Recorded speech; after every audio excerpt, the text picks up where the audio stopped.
Nice to be in orbit.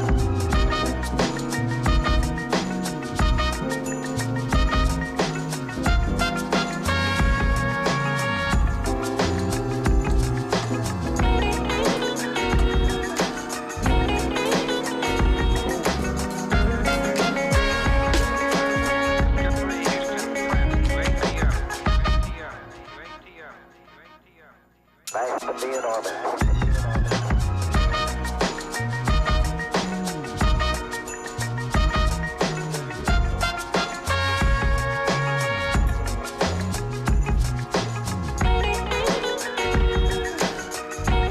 Wrong side.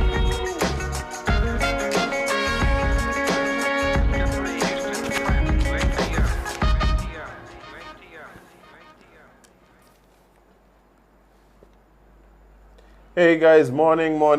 Welcome to Sip and Chat with me, your host Azem, and of course Jade, Gwenny Adita, CPL Master Stewart, think it's Beyonce Johnson, and we're here on another hump day. Hi, What happening, Jade? we're doing enough, Joe? What happened? We adding on? Yeah. What? I see. That's your name, Jade? I see. Early morning, that's how we get this thing started. But guys, thank you so much for coming in and joining us. Oh, and big up yourself. Those who don't watch the show afterwards too. I know y'all don't really catch the morning, but we appreciate you logging on whenever you do get the chance to think. Oh, by the way, make sure you like, share, subscribe, comment, and just be a part. Make sure you click the notification bell, as well as request Sip and Chat in the morning on your morning commute, as well as in your offices. As you should. As you should. Jade, how you doing? I'm okay. I can't complain. I mean, I'm thoroughly traumatized by a story that you and one of the Kingsters was giving me. But besides that, you know, I'm alive and well. Jade, we live in a wild world. Very much so. It's a wild world, Jade, and Woo, that's an understatement, boy. when you start to recognize the level of wildness that exists, you really start just realizing you have no idea exactly what's going on in the deep depths of the night. But The nation? I think it is a wild place. Wild place, boy. I'm not gonna lie. Yeah. Hey, who we picking up this morning? You got anybody that you want to shout out? Big up all the man them that out here providing services that a lot of us can't. Even if it just costs $5. We appreciate you. We appreciate you for taking those L's and sacrifices so a lot of us don't have to. Indeed. Because you need those people in the world, you know? Yeah. You need people who can take them kind of $5 L's. So us as a society can move forward. Yeah, don't have to deal with that. Yes. Is that a thing now that the five? I mean, I don't eat from the Chinese places. $5. $5 Don't say the rest, Jade. Oh no. Okay, it's that kind of morning. Okay. But Ooh, boy. is it that the $5 Chinese Now that they're done with it. is a thing of the past? Yeah. Wow. It's 7 now. $7 Chinese food now. That's how you know things hard in this country. Inflation is real. Buy. Inflation is real. Everything going up here. Everything going up. If Chinese food gone from 5 to 7, you know things real. And this ain't a new thing, eh? Like it just went up recently with the change of this new government. It's been up. I really have not eaten from one of the, what we call it, the Chinese places. The Hing Hongs. That's what these kitchens they call them. The Hing Hongs? Yeah. Wow. No, we're terrible as a society, you know. Yeah. The problem is that, well, not the problem, but the good thing is that they don't mind being called a Hing Hong when you come in and spend your $7. I guess. They mind, Jade. I guess. Jade, they do not mind. I am telling you, like, one of the things that I always find interesting, right, is how some societies are just so sensitive and others seem to not be. Yeah. Like, But sensitivity is what we're ruling right now. Sensitivity and what's the other one? Outrage. Yes. Outrage over, like there's no reason for a lot of this outrage, you know? People just want to be outraged. I am very much against woke culture in general. Like I'm You could literally say, right? The sky is blue, so I'm going to take a walk today because it seems like a nice day. Somebody gonna be like, oh, so you're disenfranchising the people who can't walk because they ain't on a foot. Yeah. Who said that? Or just like people dispute facts because the facts make them feel uncomfortable. Yeah, that's how it's supposed to work, man. The other thing I had to tell somebody the other day, right, was that... Jack, you out of jail? I mean, I didn't think he was going to be there forever. Is he out?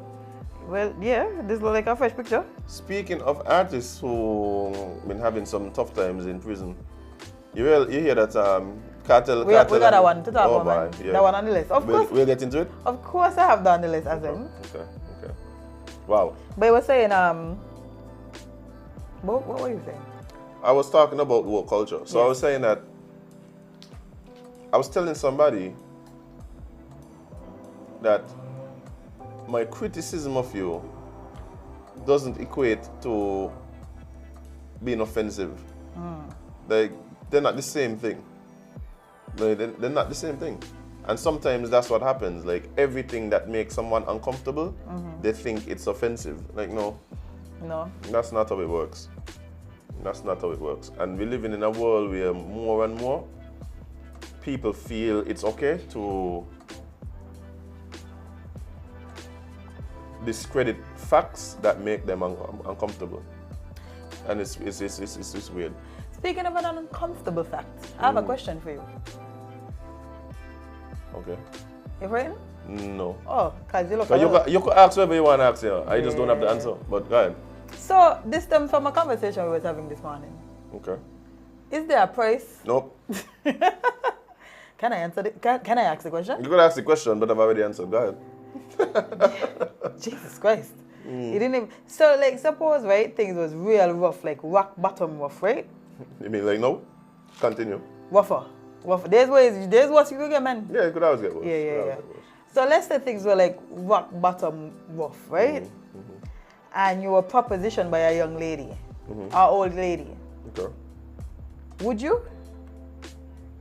So basically what happens is that there's this older lady who wants to pay me for my time and company. And other things. Time and company. Okay. Would I? Yeah. I don't think so. I keep telling people and they don't believe me, like... I don't, like, and I'll say this, I'll say it this way, like, I'm the type of person that tries to do a lot of self-reflection, and I don't necessarily compartmentalize as well as I probably should. And so, I just have to sleep at night, Jade. So you would not be able to sleep knowing that you just did something strange for a change? Yeah, that's not necessarily who I want to be. And like, people make jokes about it all the time, and like, what is your price? And people do have a price. Let's not some people have a price. Let's not get it twisted. As low as $1,500, a matter of fact. As low as $1,500. Yes. Sometimes even lower, but sometimes even But but no, I mean, people, they say everybody has a price. Yes. Like these questions that people ask, oh, you slap your best friend for $1 million? Easily. I can't do it. Mine would be quite upset if I didn't do it. I know. Because the the expectation is that you would then share some of the course. million with them. My problem is that I would not expect you to share anything with me because after you slap me, we're no longer friends. Really? That's where you draw the line? Oh, the line is drawn way before the slap, Jade. Man. No, like, let me tell you something, right? There is no price. For me, there is no price on my self-respect. Yeah, but I don't want to slapping your best friend me on a self-respect. No. If you burn me a slap, we're not friends, Jade. We're not friends. But suppose they in a hard slap. But who give you $1 million for a slap, for a tap? They didn't tell you what kind. They just say slap. Okay, then we'll do that and then poach hand for the $1 million and see what happens. The man will just go, again, this time, harder. Yeah, well, toughen up your face, babes. No, meaning that. You got certain things like money can't be the motivator for me. I feel funny afterwards. Some people would say, well, I could feel funny with a million in my pocket. Money could buy happiness. The way I just say it is, Biggie Smalls had that line, more money, more problems. I say more money, different problems. Definitely different and I'll problems. probably prefer those problems than the thing is, right? You can fix those problems when you got money, No, but the thing about it is, when you have the money, you have other problems. But at least one of your problems isn't money. Yes, it is not brokenness. It is not figuring out what you're going to eat, stretching the ramen for 3 days. Wow. Now, some people got them kind of problems. Yeah, but people have a price. People have a price. I'm not here to shame anybody for their price or what they're willing to do for whatever. I just know personally, money is not a motive. Jade, watch it. You see people who does forego working for people, and so like I could go work for whoever, like I'll be fine. You know what I mean?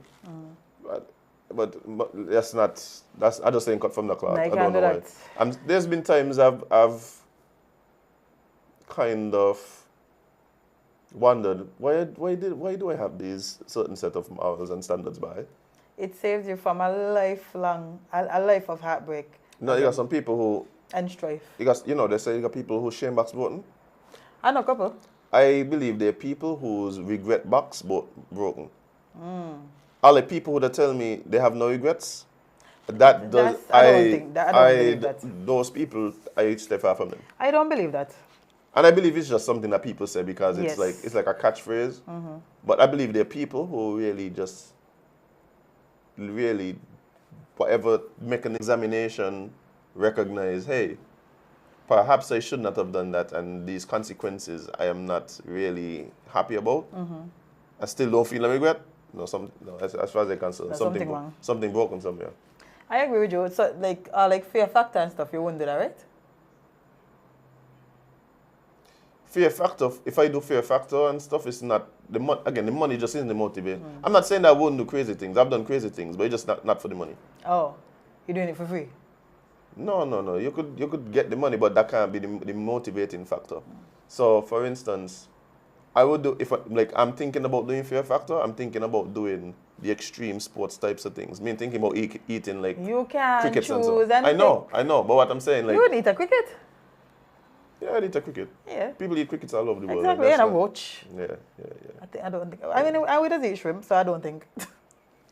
This argument about.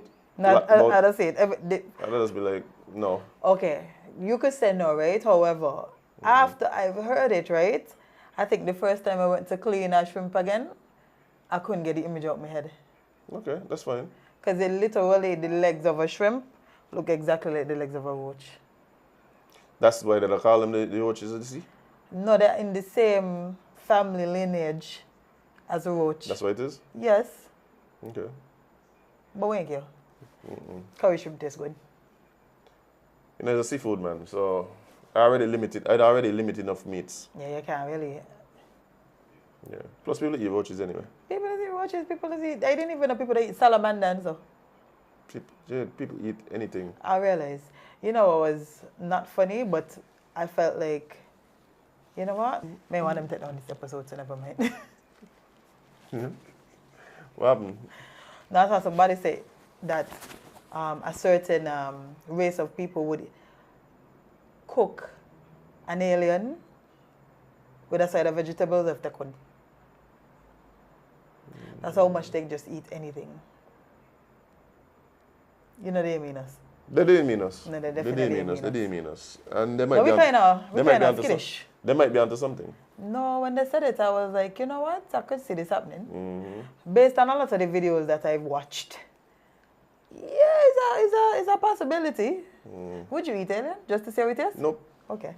Jade, I don't even eat chicken. That's true. You're the wrong person to ask. I don't even eat chicken. You are the wrong person to ask. You can't ask me if I can eat an alien. I have a friend who would definitely eat an alien though. Just to see? Yeah, like he's very adventurous with foods Love and he eats anything. I remember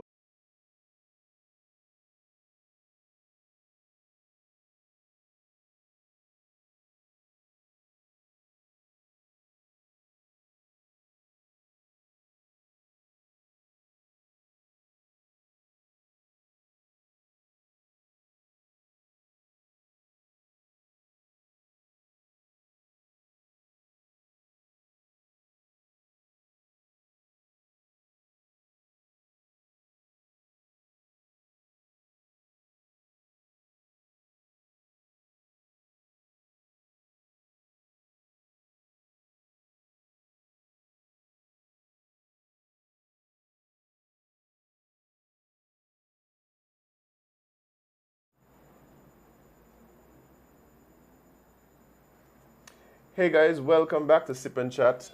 We just had a little technical difficulty, and so we restarted the stream. Yes. But Electronic. just before we actually took the break and came back, we are about to jump into stuff that's happening in Nevis. Yes. So, Jade, yes, what has been happening in the lovely Sister Isle? Well, it says former politician commends NRP leader for stance on rejecting demands made of her. Say that again? Former politician commends NRP leader for stance on rejecting demands made of her. Right. Political analyst says the bigger issue is constitutional. Oh, wow, imagine that. That is my exact thought. Oh.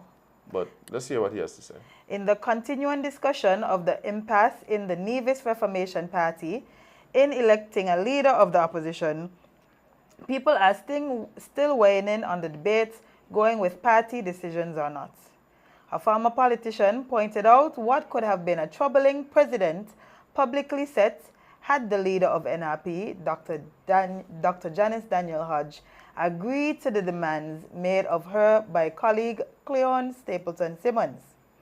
I am the leader of the NRP, Dr. Janice Daniel Hodge, did the right thing, however difficult, in not acceding to the demands made of her by her colleague.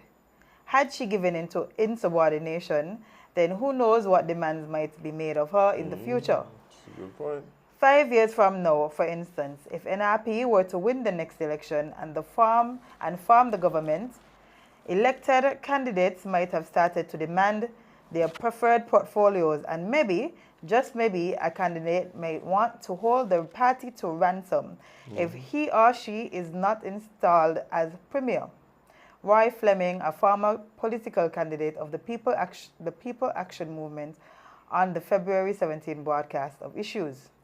Fleming continued, "Can we all imagine if after every election, elected candidates of the winning party behave in a manner similar to the one of Honorable Stapleton Simmons? That was the point I was making. There would be political mayhem, chaos, and confusion.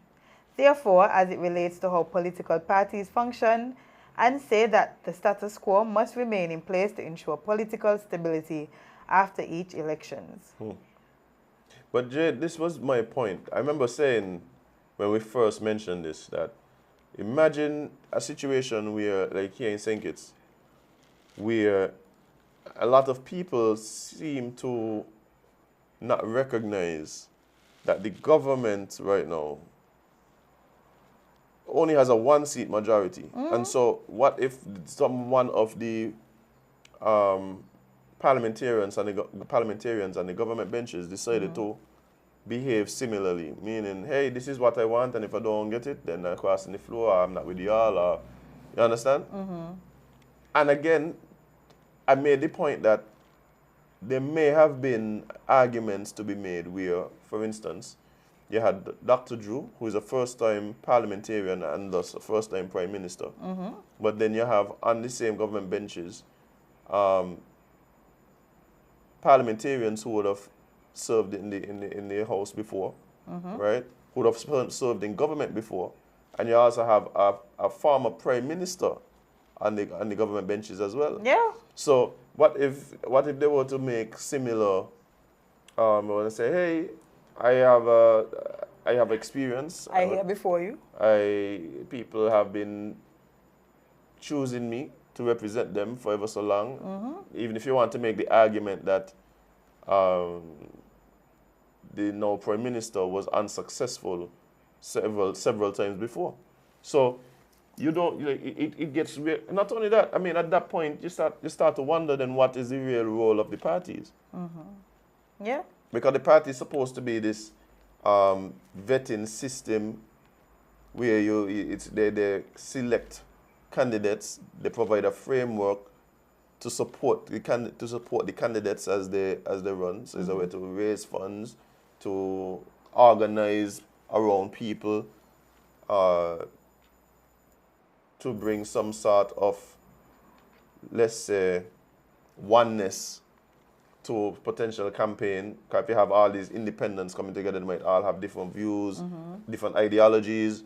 So the parties play that role. That the word party doesn't even enter the constitution. Like No. the constitution don't even talk about parties. But if it was a situation where that was to happen in like no, man, I'd be chaos. It would be chaos, Jade. So that's why I was really looking forward to speaking to. I am too. I was really looking forward to speaking to her. Unfortunately, she wasn't able to join us on Friday. No. But I would love to just. I would just like to hear her reasoning behind certain decisions. Well, the thing for me is I listened to her statement, her press statement and presentation. Bearing in mind,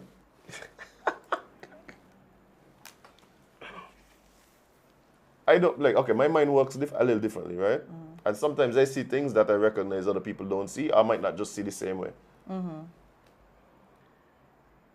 Did you at any point take notice of the difference in production quality between the Honorable Janice and Cleon's I don't presentation? remember watching Janice, Dr. Hodges. Yeah. Let me tell you something. Who had the better production team? Oh, Oh, wow. Oh, wow. Oh, wow. like, it was really night and day, Jade. Wow. So I did thinking to myself, but who funding this guy? I want his man. All the man just walk out. Oh, you want to make a presentation? I could lend you. Sure. I could lend you some. 'Cause Let me call up NTV, see what's going on over. If they're busy this morning, just no, that's insane. just so you could talk to the people. The people of Nevis want to know what's going on. See, That's insane. I don't know what happened, but it was just interesting for me. And as production people, I'm pretty sure we would have noticed. Oh no, I noticed, Jade. See? I noticed. I but, did realize how nice. Oh, Cleo Jade, looked. lighting was on point. She probably had a makeup artist. Listen. Skin just glistening. Background on point. Just it looked like one of the. Listen, I'm Audio shocked. quality. Mwah. I'm shocked it didn't start, and I didn't hear our fellow what our former prime minister used to say when he started his speeches. Oh, It's taking- fellow citizens. Yes, I'm shocked it didn't start like that because that is the quality it was given. Yeah, and I just found it so interesting. I was like, okay, who? Now I need to go Yeah. back and look at Dr. Hodges No, but just to compare. No, but these are the things that does make me question certain things and take my mind down certain rabbit holes. So I was like, Looks a little fishy. look a little fishy, boy. I was gonna ask her. I said, let me ask her a question. Who did the production for that day? That was a question on you? Oh yes. Wow. I mean Who consulted? That mean Who arranged? those qualities were night and day, boy. If that was the actual question they had, that mean the quality No, but was. we at a time now where these are the kind of things that signal that they mean something. Like they mean something. Because again, I really want to see the WhatsApp between Big Drip and the now independent Candidate for number 5? it's not even a candidate, she's a representative. Yes, sorry, she already won. She's a representative. Yes, she already won. I mean, Do you think she will run in the next election? Do you think it's a possibility of her joining yes. CCM to run in the next election? I don't think it'd be wise for her to join now. Not no. In the next 5 years. Let me put it this way. I in no way believe that she is an unwise person. I suspect that there must be some strategy moving forward. And so, is she by which she tries to gain the support, or going into the next election, has the support of a party that is not NRP? Yes, I think that is one way. How she does it though, and how she frames it, the narrative that exists, that is going to be very important. Now, one of the things that I'm not too clear about was what type of campaign she ran this last time and in previous campaigns. Because if it was a campaign that was very much anti-CCM as opposed that would be an issue. As opposed to being a campaign that is, hey, this is what NRP has done for this particular constituency, because it's a traditional NRP stronghold. This is what we intend to bring to the table. This is what you guys need, etc., etc. Then perhaps there's room for her to move over. It'll be interesting. We've seen that Stranger things have happened. I was just about to say, we literally just came out of an election where everybody was on one side happy and jolly, and then in the same breath, oh, this is the worst prime minister we've ever had. He's terrible. We can't believe that this is who we had as a leader and all of these things. And but they still won. But this technically. But this is the point I was about to get to. We're seeing time and time again, people look at it as, oh, political allies falling out. There being, issues in parties, in coalitions, etc., etc. And I do believe that in itself is an issue. Because if you start looking at the dynamics, meaning, like you said, 1 minute is coming to the people, everything is great, best. And then now it seems as though conveniently or inconveniently for some, everything I told you before was not necessarily the truth. So, disregarded. So there's the issue of how do we know when you're being honest? How do we know that we can trust what you're saying?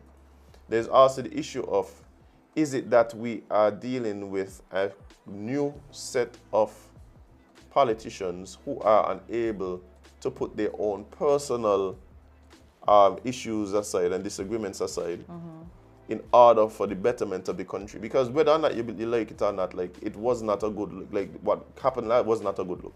Yeah, but for the country. It wasn't a good look. No, what I mean is, this isn't new because it happened in 2015. But then, you could say that wasn't too long ago either. Well, but that's what I'm saying. I'm seeing a trend now where politicians who are supposed to be working together, collaborating on the same team, that kind of thing. Because my issue isn't that people don't fall out, people don't have a difference in opinion, people don't move on. Happens all the time. But the way in which it's done a lot of times, who really gets thrown for a loop is the voters, and the citizens. So my question is, for instance, when we were talking about what I suspected might have happened, and I was dead wrong. I was dead wrong. I was like, there's no way that this isn't going. Boy, you was far off the map, boy. I was like, there's no way, because I couldn't see a way for them to come out of that on top, right? It just was not a. So as much as I predicted that if the unity construct was going to fall apart, that they weren't going to win, I thought that was obvious, and so that would keep them together at least closer to the time. No, sir. No, so I was dead wrong on that. But the point I'm making is, what I suspected might have happened was for there to be some consensus, for them to be able to mend whatever, to hobble closer to the end of the term. And then you hear rhetoric like, hey, this is what we've done for you guys over the last however much years, but my party, whichever party, believes that we have a plan that could move the country forward for the next 5 years. And so we'll be contesting the next election on our own. Good luck to our partners. We've done a lot, but moving forward, we believe that we have a plan that could really take the country forward. Instead, they just come out and tell us, he terrible, she terrible. The hands tied. They wanted us to do nothing, it was a scam. They didn't allow us to do this and that, and report. Then we get a whole 8-page one. That was so crazy to me. The name in the report. Oh. Like the Yeah, name. the name in the report was like, but what that got to do with it? But that was They kind really of wanted to crazy. do I think people really looking on really had a sense of like, what really going on? Like it really did feel like we are the victims for whatever it is going on up there in them offices that we don't know about, as opposed to, yo, watch you know, we send an idea to do a job here. Work out why I got to work out. As a matter of fact, I'll give you an example of how this is something that and this is the problem that I have, you know. Sometimes I feel like we hold the politicians to lower standards that we hold ourselves. Even little children. You can imagine, right? You can imagine. I remember being in Fort Farm. Right? It was Fort Farm. I had a POB, Principles of Business, project to do. The teacher sorted us into groups, right? I ended up in a group with a bunch of people who really and truly didn't care if they pass or not. Oh, that doesn't really was there? Now, if I fail on my own, I don't mind, you know, Jade. But it just feels different when it's you got me failing you because you ain't want to do nothing. Especially when this didn't have to be. So I go to the teacher and I go, teach, you know these, man, yeah. Why you put me with them? Where you put me with these, Why man? would you do this to me? I can't just do it on my own. Teacher said, no, I put you in the group, go work it out. You figure out however it is you got to work it out. It might be you got to do all the work on your own, but guess what? The work got to get done, and this is the group that you're in. And the expectation of the teacher was that I would either go back to the group and make it happen somehow, or the group would just not perform, and then I deal with the consequences afterwards. So how is it that we aren't in a situation where we could hold our politicians to the same thing? Because the politicians them could come out and be like, look, things are not going well. But we understand we have a job to do. And so we are going to do the job.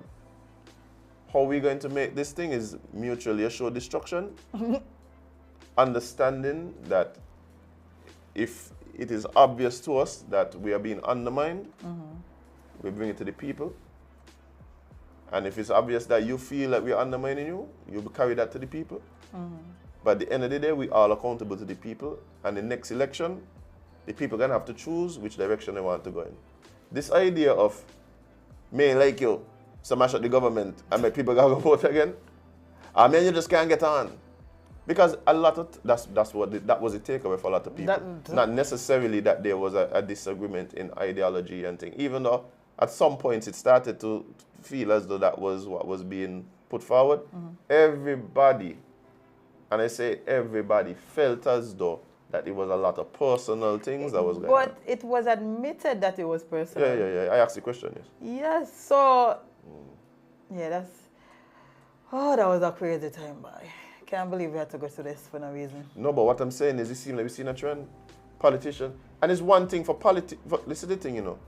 There are conventions, traditions, the status quo has been set for how we deal with situations where persons within a government, persons on the opposition, for instance, and everything, don't agree. This is how you move forward. You have options, right? I mean, I think that's why 2015 was a little different. Like, you know, seeing MPs cross the floor and stuff like that. There's a provision for that. Yeah. Why is the provision for what happening in Nevis now? What was the provision for what was happening last year? Because we had all kind of lawyers weighing in on what the Governor General should do, how this should happen. People literally were putting the eggs in this basket of, but this is what we think should happen here, so let me try it and see. And it's like, well, that failed. Yeah. So, Mean it was wild, but it was sweet for sure. What an entertaining period that was, boy. at the time I was traveling a lot. At the time, you know, into St. Thomas, I was in Virgin Islands. And everybody like, what? And everybody was Got you going on back. in St. Kitts Bay. I remember I was literally walking in Tortola, right, in Road Town, and literally couldn't take it no more, I went into Digicel just to get a chip, so I could hear the announcement from the political leader of PAM. Because remember he made that announcement when they talk about giving the Rastafarians a church and all these kind of things. And I remember just thinking to myself, like, I don't know what's gonna happen, but it's gonna be rough for all the persons who are in the team unit. Well, in St. Kitts. Nevis, I think the dynamics were a little different. I think in Nevis, it seems like the cheat code in Nevis. I remember I asked Big Drip about this, Honorable Matt Bradley. I asked him about this. I said, it seems like the cheat code in Nevis is, if you want to win over there, just abuse the Prime Minister in St. Kitts. It never fails. It seems like that's the cheat code in Nevis. If you want to win election in Nevis, so then abuse the Prime Minister. I'm glad you said that's now the dynamic now, right? How that going to work? Because they seem to be chummy. So then it cannot be the same strategy going into the next election. But, I mean, of course. There's still time for them to fall out. Yeah. But still, if elections was to happen tomorrow, what would they do? Because he can't now start to say, oh, Jew is the worst prime minister and all of these things, because you would literally see you time and time saying, he never had a problem with doing that before, because again, he was saying. Jade, I was just waiting for you to finish here. Yeah, he was just saying. I was just about to say, the last election, he literally went like in the space of like a month from best prime minister to worst prime minister. Yeah, boy. So things. No, you're right. Things could shift in a day. Things could shift like overnight. So yeah, I think the problem for me, like I said, is once we do our part in the electoral process, which is make the decision for who it is we want to represent us, right? What are our expectations at that point?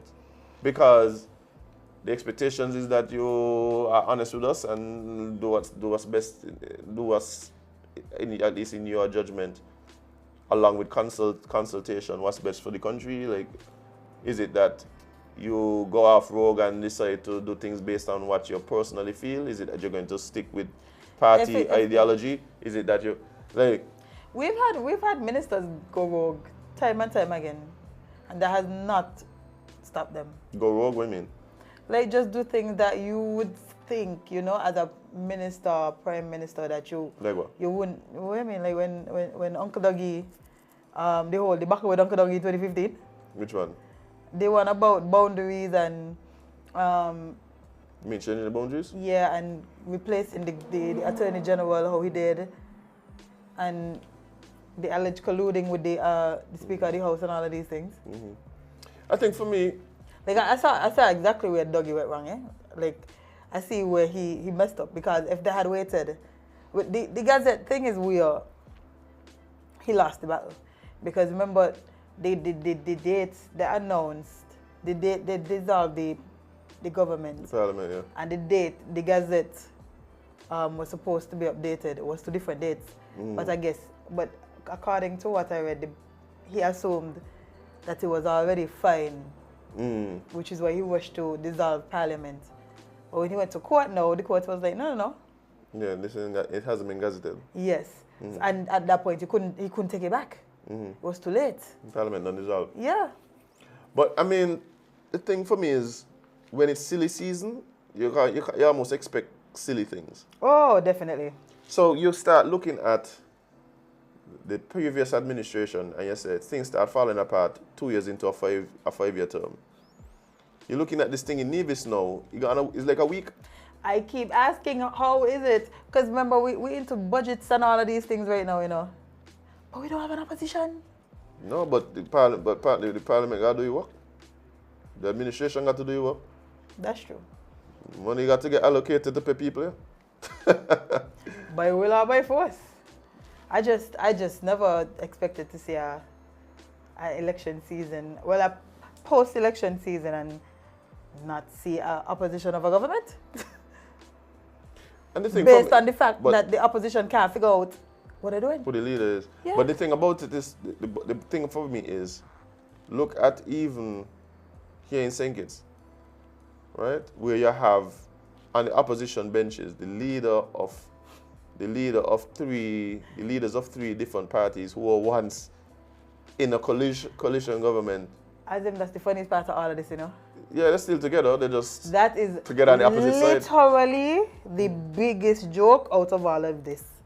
You come to us and tell us, y'all can't work together, y'all dissolving the government, all of y'all vying for Prime Minister. None of y'all win. Now y'all back on the same bench. Working together. Working together again. Maybe not working together. Maybe that's it. Maybe that's it. Well, I mean. But even so, what else I'm saying? Like, suppose you had a situation where, I mean, it wasn't gonna happen the same way, of course. Already. As in what we tell Really? We ain't had no time to deal with that this morning. I just remember it, man. I remembered it earlier. But we had a situation where,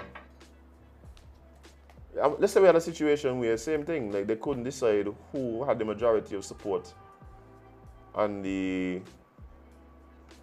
opposition benches. Right?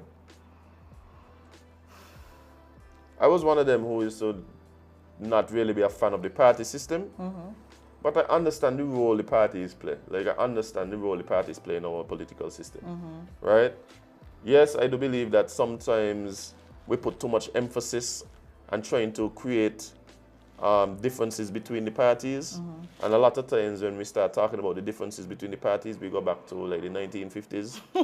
And no, which historical context matters. Yes, it right? does. Like, what birthed this party, right? Yeah. So, you know, you look at the Labour Party, birthed out of the Labour Union. You know, some people would look at the People's Action Movement, say it was kind of birthed out of a different class, not necessarily the worker class.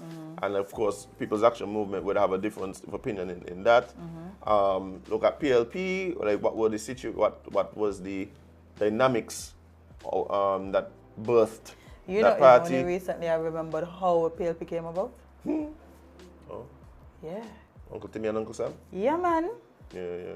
But what I'm saying is, yes, so historical context matters. No, but the issue that I used to have a lot of times is I'm not really hearing a big difference in ideologies between the like vast difference. No, they don't be different. It's just basically all of them just tell us they're doing the same things, you know. And basically, a lot of times you're voting based on personalities. That's literally it. We're just voting on the personality we like the most, or we're voting based on what family allegiance we had from back then. Your traditional allegiance. Yeah, because everybody tells us the same things, so it's not like we have difference in, you know, it's not like a different portfolio, what you call them?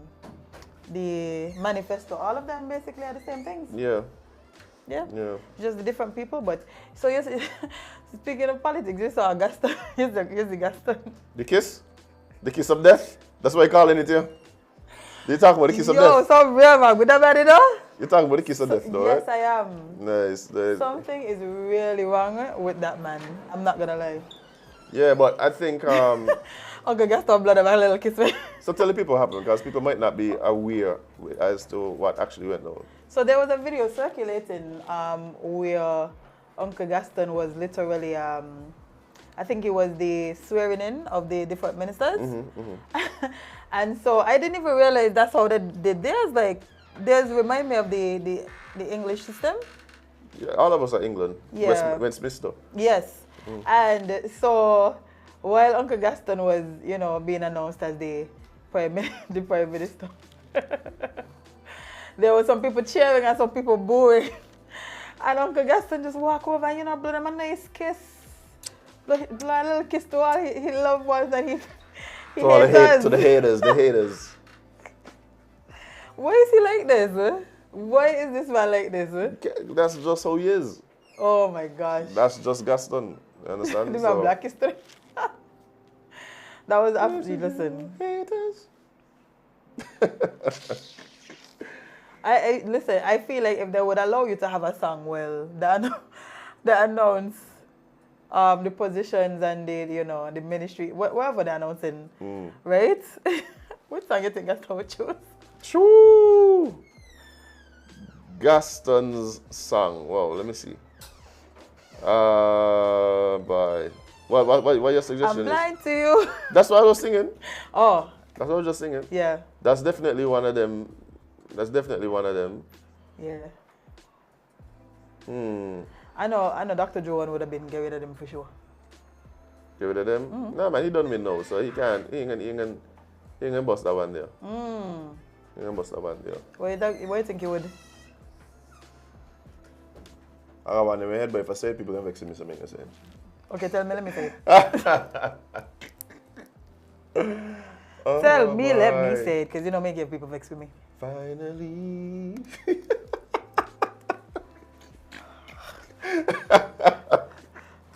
Azem said it. Azem, Oh, you're gonna say it now?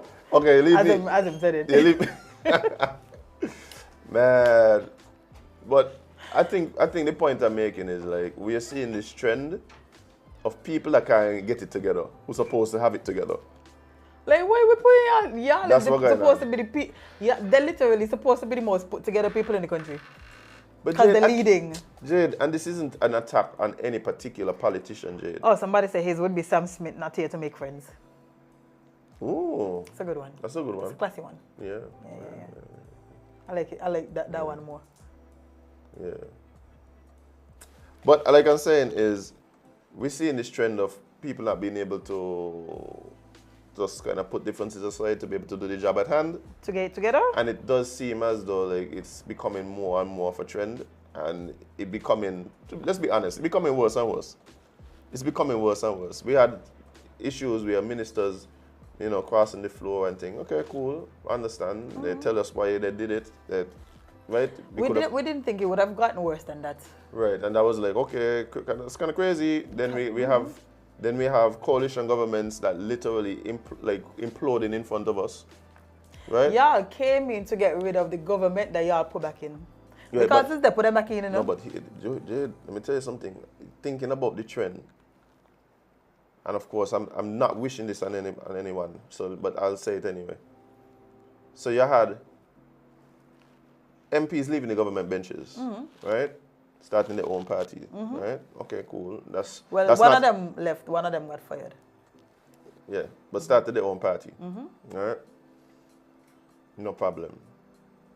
You move forward, you then see coalition governments, right? Imploding, falling apart, sending us back into election.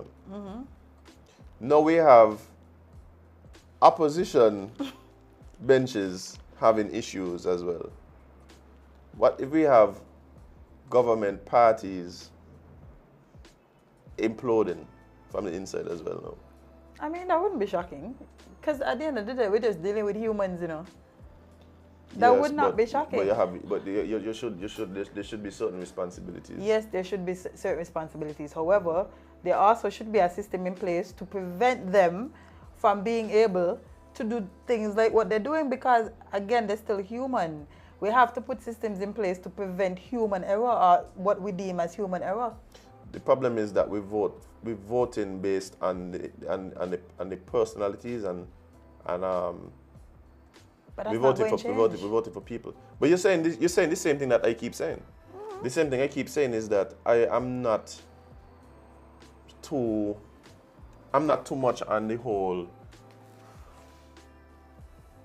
Oh, he's a good man. Oh, she's a good woman. Oh, I just like her. Oh, she just give me a good vibes. Oh, the spirit take her. Yeah, voting on vibes. People be voting on vibes, Jade. Yeah, but the country, the fate of the country. Something about her. I just like how she's operate. I like the spirit. Vibes and spirit. Vibes and spirit is why we're voting on Jade. But what I'm saying Love it. is, even the people with the best of intentions, one, can make mistakes, Naturally. right? And two, can become corrupted. And I think that's one of the issues that we keep hearing. Like, is every time we have election, we're going to hear about dictator. It's saying it's another dictator, right? You realize every election we had in the last 15 years, We had a dictator. we had somebody talking about somebody's a dictator. There's, what I like to say. I don't know what more dictator we're going to have Something back. to democracy. Oh, what's that phrase they like to use? Can't remember it right now. You're gonna hit me randomly. But what I'm saying is, so how do we Threat to democracy. A Threat to our democracy. everybody Every single person, watch, in America, every president is the Antichrist, and in St. Kitts, every prime minister is a dictator. Love it. But what I'm saying is, how do we combat that, right? Of course, we have to continue to educate the populace, the voting public, to a point where we can make more informed decisions, hold politicians accountable, have higher expectations, and vote as such, right? Yes, all that is important. Yeah. But even so, we still deal with people. So what I keep saying is, we need institutions and systems that are in place to help to buffer against some of these things, right? It can't just be we depending on people because people is good people, or because what they say is, because even good, one, and like I said, two things: good people make mistakes, and good people do bad things out of corruption. So, if we know this and we continually do not put things in place to safeguard against them, even if you don't believe that they might be necessary because of how great this person is, you have to put them in place. But they're not going to do it because the people who should put them in place is the people who these rules would literally stop from doing whatever, and nobody want to have the limitation. But part of the problem is that we don't. The problem I even have when we start talking about institutions is that we have to be honest. We have to be honest about certain things, right? People need to be held accountable for their actions. And how that plays into what I'm saying now is this. If you are a well-known supporter of a certain political party, right? No problem. You couldn't be the staunchest Labour, the staunchest PAM, the staunchest CCM, NRP, PLP, anything, right? You could be this walk around in your red shirt, don't drink Red Bryson because it's a PAM. You don't even like to push brakes in your car. You rather get an accident because you ain't like the red lights on the back. Whatever you want, however it is you want to be, you could be the staunchest. But we need to acknowledge that that's who you are. And so when we acknowledge that that's who you are, then no problem. We can deal with you accordingly. Nah. Right? And when I say deal with you accordingly, this is what I mean. When we start setting up the systems, what we need to do is make sure we include people who are moderate from all the political parties. So for instance, we had the AG here last week, Tuesday, talking about things that are coming and changing in the CBI program. So the CBI program would be a good example for what I'm talking about, right? Here we are. We decided, hey, there were some things that needed cleaning up in the CBI program. One of the things that we're going to do to create the checks and the balances is to create the system and the institutions that I'm talking about, right? And one of the things they're putting in place is called the Board of Governors, right? Cool, sound good. But what's the point of having the Board of Governors if, and I don't know who on it or who can be on it, I don't know. But the concern is, if the Board of Governors just does change, like how all the other boards them does change, where all you do is put people from your party who support your party there to give the people who support your party, then what's the point? Yeah, that wouldn't make sense. But that's what we do every time. I know that. As a matter of fact, people just be suggesting the boards before election, even before we even swear in anybody. A matter of fact, before election day. Parties literally feel like if you don't put somebody who supports your party on a board, you turning your back on your support. Remember when this board thing got hot? But the board thing get hot because the people decide who must be on board. And the only prerequisite is you as one of them was making a lot of noise for the party that win. Like, y'all know what a board is? Do y'all know what being on a board means? I don't think they understand the responsibilities. Like, I think they just feel like it's a prize because you are a big supporter of a party. Jade, but that's how it's touted. You have politicians that go around asking people what they want. I want to be on a board. Like, we gotta stop acting like these things don't happen. Like, why is it with us continually living these delusions? Who? Who does live in these delusions? Let us be honest, right? Let us just be honest, right? Every political party come in and they take the people and they run the people who they feel don't support them and put on the people who they feel support them. All over the place. Yeah. This ain't no new thing. Nope. But then we like to act as though like this ain't actually happening. And then when things start to fail, how y'all could put them people there? So do your job. So the point is, Because they know what they're doing. so Jade, Of course, they're going to fail. So Jade, instead of the institution and the system being put in place to keep a check and balances on whatever it is their purview is and whatever they're supposed to, all they're there for is to do the bidding of the politician who put them there, who they know they support from the start. And then y'all wonder why things fail. So it's like, Why wouldn't it? unless we are going to recognize and hold people, like when somebody show you who they are, believe them. Off top. So hey, unless the institutions are set up in a way where we have moderate people from all spectrums of the political divide, then it's just another waste of time. Because here's what's gonna happen: the board gonna get put in place. They're only gonna give contracts to people who they know support the party. They're gonna put the board in place. The board gonna only give loans to people who they figure is one of us. The board gonna put in place. They're gonna forgive the loans to the people who is one of us. They're gonna put the board in place. They're gonna give the houses. They get the houses to the people who it is support us. They're gonna give. That's what's gonna happen. And that is the reason why people align themselves with parties. That is the reason people align themselves with parties. That is the reason they become the biggest puppy shows around election season, because the louder and the more ridiculous you are, the more you're rewarded. The more you're rewarded if we win. If we win. And then y'all don't win, and then y'all say, oh, they're victimizing us. People and people don't even play with it. People literally out here arguing, saying, but again, how kind of people are going to think they don't get the real soldiers. The real people was be. What about us? The real who was soldiers out here doing the real work? The real soldiers them qualify? No. The real soldiers them are going to be independent minded and have the best interests of whatever it is they're placed in, they're given the responsibility to be in charge of. I don't understand why y'all feel like y'all deserve things because y'all support parties. It does not work like that. Well, it shouldn't work like that. No, that's what they're no, and not only that, you know, the argument is made clearly. They don't even hide it. Ain't even like something. No, ain't a secret, man. Ain't a secret no more. It's like no. It is our time now. This is supposed to work for us. Forget the rest of the country, because apparently the Prime Minister is only the Prime Minister of the party. Forget the rest of the country and all of these things. It's supposed to work for us because we vote them in. We were the ones that voted. Jade, so y'all insane. So on one hand, we have people that are putting their faith in human beings based on things like I like them. I like them. Vibes. Vibes and spirit. The vote is a popularity contest. Let's not even stop. Like let's stop. I need a candidate to come out and be open and honest and say I went in on vibes and spirit. They don't do that in the States.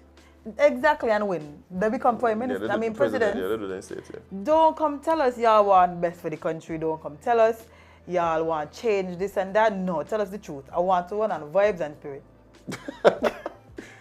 They don't tell you, what's the prerequisite. All you got to do is be a natural born citizen of the country, and you're good to go. That's it, yeah. But anyway, so you already on one hand have people who literally just working based on individual characteristics for who it is they're voting for, not recognizing that those people can also make mistakes. They could also not be qualified for the job that they put into. And of course, corruption is a real and serious thing, right? It's a serious threat. That's not a Kittian thing, not a Nevision thing. That's all over. Corruption all over the world. So we have to acknowledge it, right? Then the problem is now, hey, where the solution to that is, let's put the systems and institutions in place to hold those people accountable. The problem is the same people putting the people and the institutions on the board, and all they're doing is putting people who obviously support them. So then it's... But that's what I was just about to say, that they don't acknowledge... that they don't acknowledge corruption and all of these things. They know it exists. If you're a politician, you know politics and corruption go together. However, why would I then put something in place to limit me, because I don't know why it's going to be in the next 3 years? Yeah, I think the problem is that we don't really hold people accountable. That comes from even down to the journalists. That comes down to the to the independent institutions, whether it is the Chamber of Industry and Commerce, whether it is the Evangelical Association. Like, it'll be crazy to me. It'll be crazy to me where these institutions decide to draw the line. Imagine the line what the Evangelical Association or the Christian Council want to draw is, oh my God, it's too close. How you want to keep election during Christmas time? During Christmas time, we have to preserve the sanctity of Christmas. What? Excuse me, have you walked outside? Wait, You know what else happened Christmas time? carnival? The battery? Nakedness? What?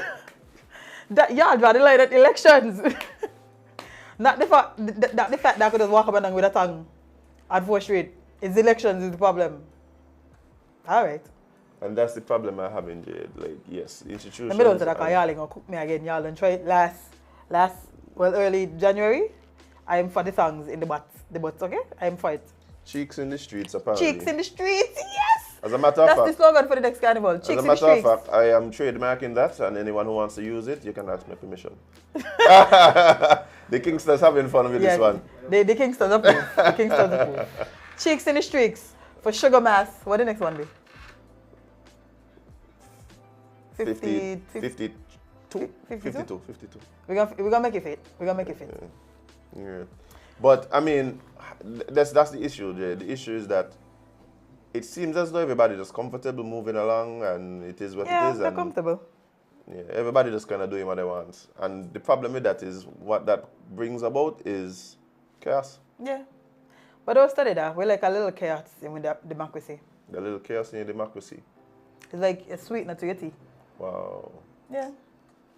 Well, So you go.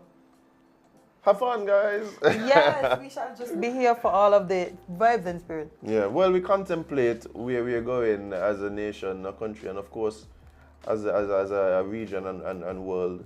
We're going to take a short break, and we're going to be right back because we have some special guests in the studio with us this morning. Look forward to that. Guys, make sure go fill up your cups. We'll be right back with more Sip and Chat with Azem and Jade.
Hey guys, welcome back to Sip and Chat with Azem and Jade. And as you could see, we actually have in studio with us two lovely ladies. Well, three if you count Jade. Of course. But you guys saw Jade before. So we have Yes. two new lovely ladies in studio with us. We have Regine Jenkins here from the Ross University School of Veterinary Medicine. Yes, you got it. Nice. Come And we to have and we have as well Miss Nathaniel Green. Got it right? Yes. Okay. But good morning, ladies. How you guys doing? Morning. I'm fine. I'm doing fine. Yeah. Yeah. Thank you for having us. Well, That's the first thing. of course, and as people are going to recognize, it's really important that you guys are here letting them know exactly what is happening, because I know the Ross University has for some time now been doing some really good work in terms of education, right? So exactly what is it that you guys are promoting again this year? Okay. So we have launched our scholarship program. The application process is now open, so that closes out on March 8th. It is a scholarship program for Nevis Sixth Form College and CFBC students.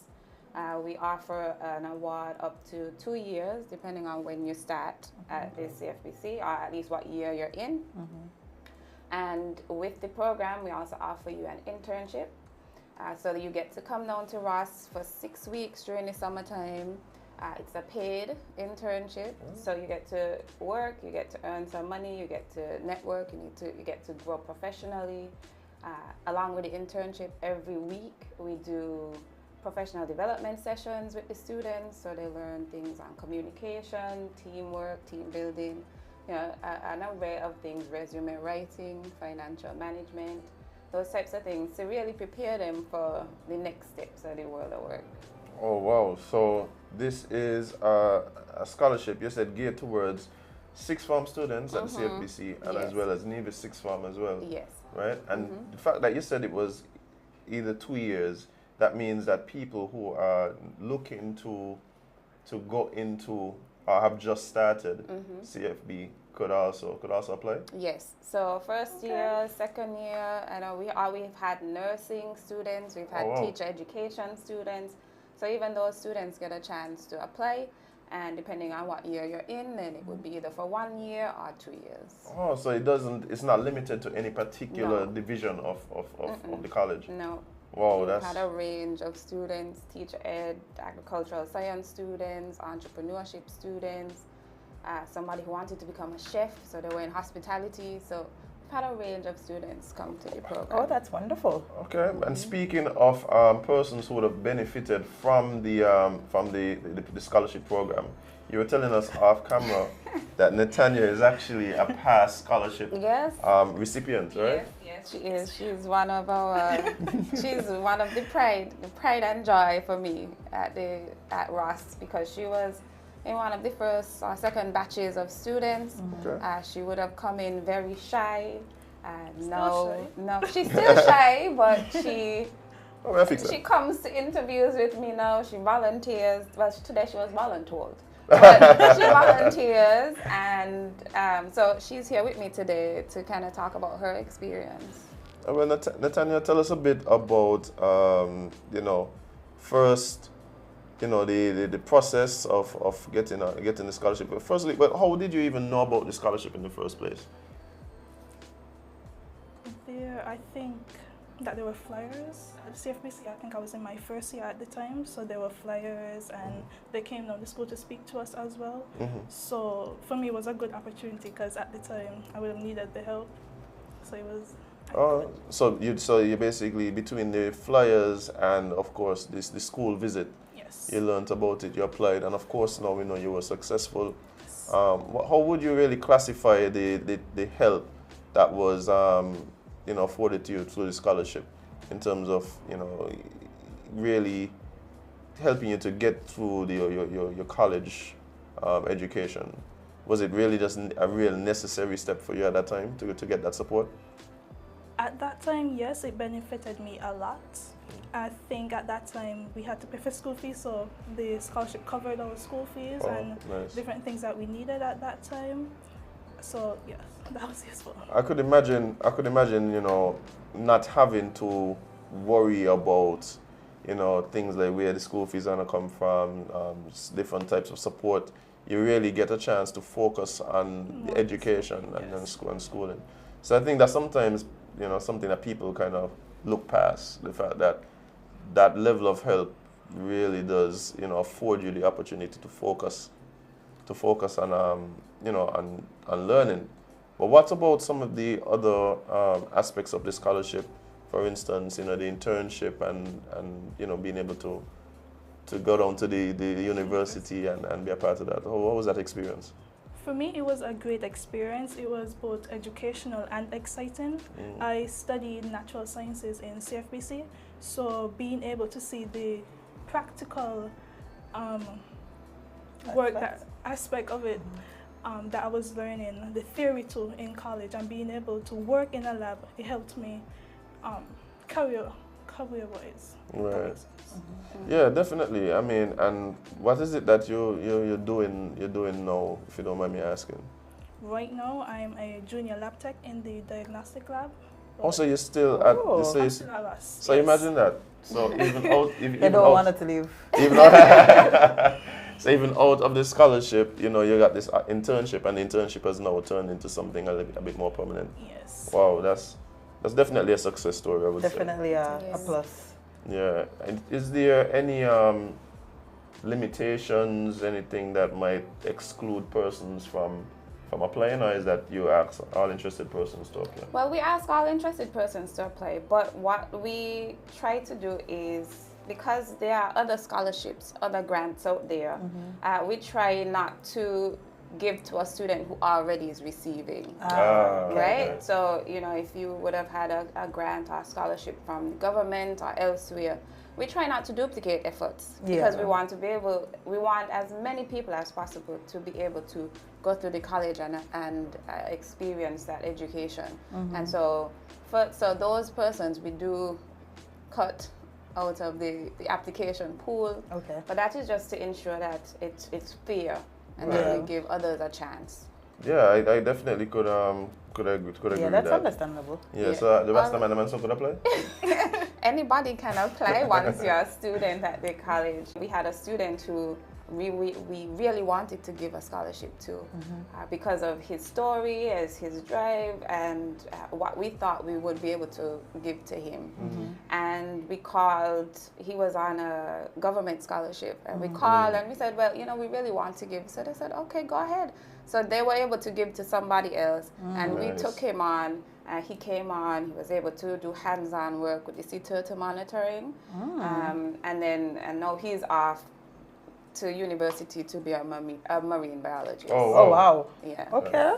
So I think that it's obvious to me that the scholarship has been impacting people's lives positively. We have, of course, a great example of this right here in studio with us. I mean, how many years has this been an initiative? Okay, so this is our 6th year going. So in the past 5 years before, we've had 64 students go through the program. Wow. And we try to do at least 10 a year, but one year we did up to 19. I found a way in the budget. And so we were able to give 19 scholarships that year. That is amazing work.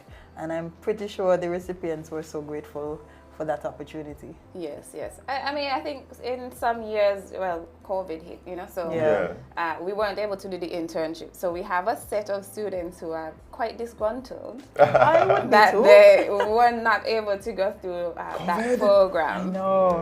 But, you know, we restarted last year. We went back into it. It was supposed to be 6 weeks, but we extended it an extra 2 weeks. So they got 8 weeks this summer, past summer. And so we look forward to doing the internship again this year and getting those students in.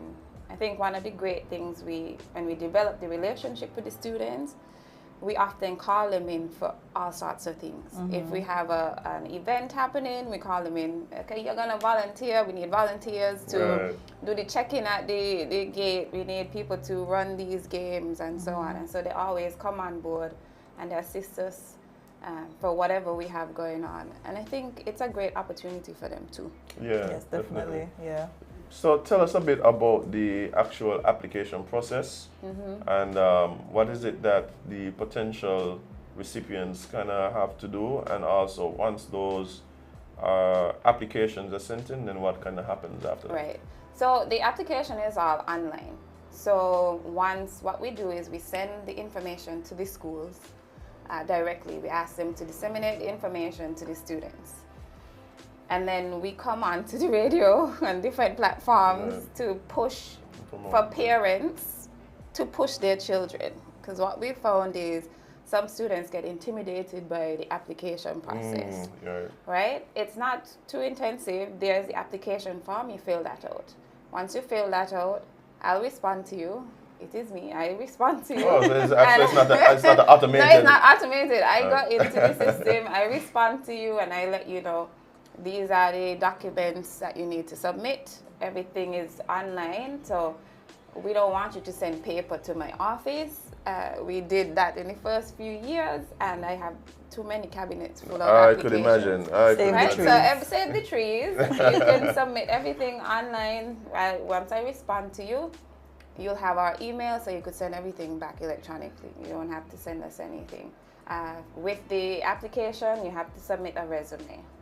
We want to see what you've been doing. Yes, we know you are in sixth form, so maybe you haven't done a lot of work experience and so on. But put things on your resume, like if you are part of your church group, if you are part of a dance group, if you volunteer, if you do cleanup campaigns, whatever it is, community football, groups, right. So we want you to include all of those things in your resume, along with your grades. We ask for references. We need people to tell us about you. We need a teacher to give us some reference for you, and then somebody else, not a family member. So please don't ask your mom to write a letter. They're a little biased. But they're a little biased, Jade. It might be a little biased. If you have your pastor or your dance leader, or somebody in your community, somebody who has seen you grow and can vouch for you. So that's your resume, your references. We have two things we need you to write for us. You need a personal statement. Tell us who you are. Okay. What you're into, why you need the scholarship, why you think it could benefit you. Not more than 500 words. That's a page. It's just a page. Reasonable. That's reasonable. And then there's an essay, and the essay is also short. Not more than 500 words. It's just a page. And it's just asking you about development, how you think you can develop saying kids, how you could contribute. For one of the scholarships, there's one specifically for a female. It's our EDGE scholarship. It's about female empowerment. And so that student needs to write an essay about if they could do anything, what would they do to empower the women of St. Kitts? Ooh. Right? But it's just 500 words. I'm not asking you to have a bibliography and cite your things and so on. It's really just for us to get your opinion and see how you think. Right. Okay. Well, that doesn't seem like that is that difficult. No, it does not, and I'm pretty sure even now people are already figuring out how they could apply, because this is something a lot of kids need. It's and the fact that it's just not the scholarship and you're giving them actual hands-on experience. I think that plays a very important part in their development. As we can see, the young lady here seems like she loves to ask because she's still there. So I think the scholarship is very beneficial to our youth, and hopefully you get a lot of applications. I'm pretty sure you will. I'm pretty sure you will. Yeah, last time we had 185 applications. Wow, okay. And it was a lot. Yeah. That's a lot for you to have to deal with. But we have a committee, and each application is viewed by at least 3 different persons. Okay. And then we grade everybody. There is an interview. What? Okay. It's not difficult, right? What we want to do is once we rank everybody, we have the top 15 or 20, depending on how many scholarships we're going to give. and we do an interview with you. It's usually myself, and we'll have maybe 2 other persons, and we really just want to match the application form that was submitted to the person, An actual human being. to the actual human being, because sometimes you find somebody did that application for you. There is no way this application is the same person. You could tell. You can't remember what was in your personal statement. Like the You, way you you know, express the yourself way you is totally express different, yeah. yourself is totally different. And I mean, we always account for nerves because people are nervous, you know, meeting new people and doing an interview. But we really just want to make sure that who applied is the same person we're giving it the scholarship. And I think that's fair. I think that's very fair. Yeah. Because you don't want to miss steps and then realize that this person really didn't deserve it, and you may have had better candidates, you know, who really wanted to put in the effort and change their life in this way. So I agree. Have a little interview. Yeah, but I mean, at the same time, it's obvious to me that the goal of the program is to really make positive impact in people's lives. So, you know, understanding who the people are, what it is that they're trying to do, and seeing how, you know, how best you could, you know, help them. I think that would be a big step in the process, right? And even then, it doesn't seem like this is a difficult process to go through at all. I don't think so. I mean, I think we tried to really cut it down, you know, made it so that anybody. I was about to ask her about her interview process. Difficult. Oh, but obviously you made it through. Thank God. I mean, I try to make it comfortable as comfortable as possible. Yeah. We don't really ask really hard questions. We're not asking you to cite anything or know any statistics. You know, we really just want to get to know who you are. You can tell us that, and we might ask a couple follow-up questions depending on the things that you say. Like to recite like a passage from Richard III or anything like that? No. No, I think with kids interview is very difficult. Because even with adults, like we get nervous randomly at the worst times. I'm so shy. Okay. But no, we're saying you lie. We just, you know. No, you're not. Okay, so, well, she did. I didn't. But yeah, so it's understandable, but I'm still very happy to hear that this is still something that's happening, and the fact that it benefits the kids especially, because, you know, as they say, the kids are the future. So tell them once again how they can apply, how they can reach out for more information, all the good stuff that they might ask. Okay, so you can, for the students should already have the information. The college, both colleges would have sent that information out already. I know because I already seen the applications coming in. So the information was sent. So if you're a student there and you don't have it, you reach out to those persons at the schools. Like your registrar. Yes, the secretary. registrar, for CFBC for sure, it is Miss Charles Mills, Miss Shalina, she's the student services director there. Okay. And at the Nevis Sixth Form College, you reach out to the principal. They would have that information. If not, you can also reach out to us at Ross. So if you call down at Ross 465-4161, you ask for Regine, they'll get you to me and I can send you that information. But the information is at the schools, or you could reach out to us and we can get you that information. Awesome. Right. And of course, you did say like one of the reasons you guys come and hang out with us and sip and chat is so that you know, parents could really encourage for stuff like that. But I think also if you know someone in your community, someone you're close to who you believe that this could impact, ask a question, say, hey, have you heard about this scholarship? I know you're going to this school, it might be something you want to look into. Encourage people to go out and take advantage and apply, even if it's not your biological child, you know what I mean?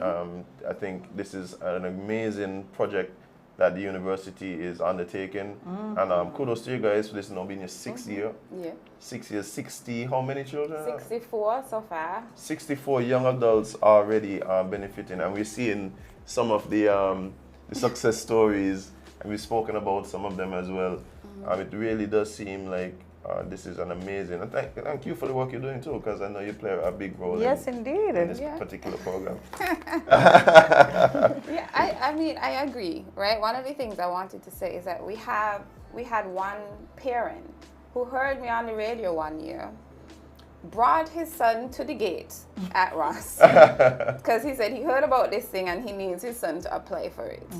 He came, I brought him down to the office, he filled out the application there. He said he'll bring back all the things that he needed to bring back. And that child became one of the scholarship students. Oh, wow. And if his dad didn't bring him, he wasn't. We've interacted with the child since, and he would not have applied. Yeah, he really wasn't. He really wasn't. And so, you know, that's why it's important for us to come out and share the information so that, right, like you said, people in the community, parents, the neighbor, your grandparents, you hear us, ask a question, encourage the children. Because some of them, if they don't, you can't win it if you're not in it. Yeah, right? Yeah, definitely. And that is, I think, one of the main things is just apply. Just apply. Just apply. And one of the things we complain about here a lot is the fact that even if there are things in place to assist, sometimes people just don't know. They really don't. And so, like, you guys, you know, making the effort to, in different ways, make sure that the information is out there. I think that's amazing. And so, those of you who, you know, have just heard, find somebody, even if somebody doesn't necessarily come to mind, there are people in your community, there are people around who are now students, whether in Nevis or here at CFB, that I'm sure could really benefit from this. Yeah, just apply. Just apply. So thank you guys so much. Thank you for having us. Thank you for having us. Of course. Yes, it was our pleasure. I felt back for get to be a guest host, Jade. Yeah, well, I feel like she has the potential. Yeah, I see the potential there. Yeah. See the potential there. I'm not Yeah. too sure about that. We'll keep Natalia in the lab, okay? Yes, Okay, yes, okay, maybe that's okay. what you should, yes. Okay. But it was a pleasure having you guys, and we look forward to more updates on anything that is happening, anything exciting that you want to share with us. Of course. You can always come back and we will accept you with open arms. Thank you. I appreciate it. But guys, we're going to take a short break and be right back with more Sip and Chat with Azem and Jade right here on the Sugar Factory. So guys, stay locked, stay tuned, go fill up your cups and come right back.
Hey guys, welcome back to Sip and Chat with Azem and Jade. Grenadita Sipil Matters to think it's Beyonce Johnson. Don't forget the Kingstons in the back. We got to shout them out when we come back. We got to shout to the Kingstons for sure. Keeping us up and running. Yes. But yeah, we are back. We just had an amazing conversation with our friends down at Ross University. Jade, that is an amazing program. Listen, if I used to like school here, I would have probably applied. Yeah, and I know sometimes we may overlook like the importance of these scholarships, and I'm telling you, I have friends who would have benefited from scholarships from, for instance, TDC. I don't know if they do it still, but when I was in school, the TDC scholarship was a real thing. I remember because the bus used to pick up the kids. Okay, I'm not. Wow. Yeah, That's you used to see all the kids going on the TDC bus. Okay, I didn't know that. But See? He said they still do. Oh, they do it still? Oh, really? Wow. So, yeah, there's these scholarships that really help, and I know I have friends that would have benefited from these scholarships and are now doing amazing things with their lives. And it really does make an impact what some of these corporate citizens are doing. So big up to Russ, definitely, and Regine for sure. Yes. Big sipper. And guys, if you want to join us to talk about anything that you have going on business-wise, you know, initiatives, NGOs, or whatever it is, just shoot us a message. We love to have, you know, friends come in and visit us and talk with us and give the nation some information, some well-needed information. Yeah, So, for sure. So, Jade, speaking of giving back to society, some Yes. people have to pay their cost to society in other ways. yes, it's time for what? Jade Speaks. Jade Speaks. Oh my I must God. get you to sing. I must get you to sing. Indeed. But our good old friend Cartel lost his battle for the Privy Council hearing. Yeah. Oh, Free world boss boy. oh, Well, not really, because if you kill the man, you really got to stay there, but you know. oh, So I go sometimes. oh. Oh, this nice picture of St. Kitts. So it says dancehall artist Vibes Cartel has lost his legal battle to have his murder appeal decided by the United Kingdom Privy Council, Jamaica's final court. A lot of. Yeah, but I mean, All the free world boss people them must say. yeah, I grieving. Grieving. I could hear y'all. I could hear the They're credits. really grieving. Tunes been busting still. I mean, yeah, like we ain't getting the music, you know, but still, like, you know, It's crazy. we can't see Cartel live, or maybe we can. You know, things. Hologram from prison. It don't even necessarily have to be a hologram, you know. Cartel live from the block. Cartel live from the block. What do you mean? Tiny Desk edition? Tiny Cell. Tiny Cell edition. Wow, that's oh Tiny boy. Cell edition. No, bear in mind, we're joking and thing, but I mean, this is for him definitely, and a lot of his supporters, a very unfortunate situation. Yeah. Yeah. Of course, the courts have found that they are guilty of bad things. Murder. Yeah, bad things, and so They killed a lizard, apparently. Allegedly. Yeah. So, in 2020, Cartel and his co-accused was granted conditional leave to go to the Privy Council to challenge their murder conviction. The men filed an application seeking to go to Jamaica's final court after their appeal was rejected in April 2020. The dancehall artist, whose real name is Adija Palmer, and co-accused Sean Storm Campbell, Kihira Jones, and Andre St. John. there was a woman in there. I did not know that. I didn't remember that. Neither did I. But they were all convicted in 2014 for the 2011 murder of Clive Lizard Williams. They were handed mandatory life sentences. Wow. Yeah. Cartel was ordered to serve 35 years before being eligible for parole, while Sean Storm, Jones, and St. John were ordered to serve 25 years. That's just no. No? No? Jade, watch your 25 days in prison is something I never look into to experience. Damn. So you could say 25 years or whatever, but not me. Not me. Not me, though. Not me, me. friend. The Court of Appeal in April shaved off over 2.5 years at the time. What else was it? 2.5? Two? Listen, I stop playing with people. Yeah, but this has been an ongoing thing in the for entertainment supporters and stuff like that. Um, We're losing regrets. the free world boss movement has been a thing that and it's finally come to, and I think it's time now for. We just have to accept it as I mean, it's always interesting to me how sometimes we, for our selfish reasons, look past, yeah, person's actions. atrocities to the nation. Yeah. It's the free world boss is sometimes always crazy. Like I don't That's mind. like Free Young Thug right now. I'm like, I think that's a little different though. How?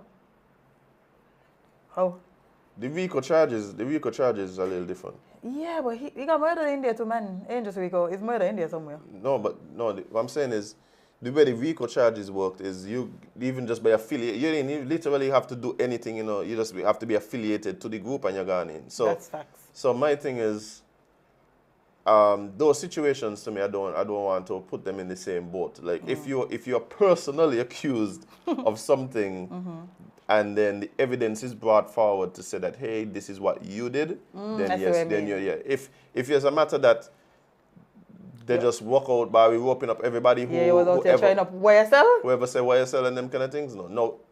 Again, if the evidence comes out and say that, hey, this is the things that you were included in and thing, then yes, you serve your time and you get you off the street and you pay a debt to society. I laugh just now because you see the video of the guy snitching on YSL and then checking his pulse. No, I didn't. What happened?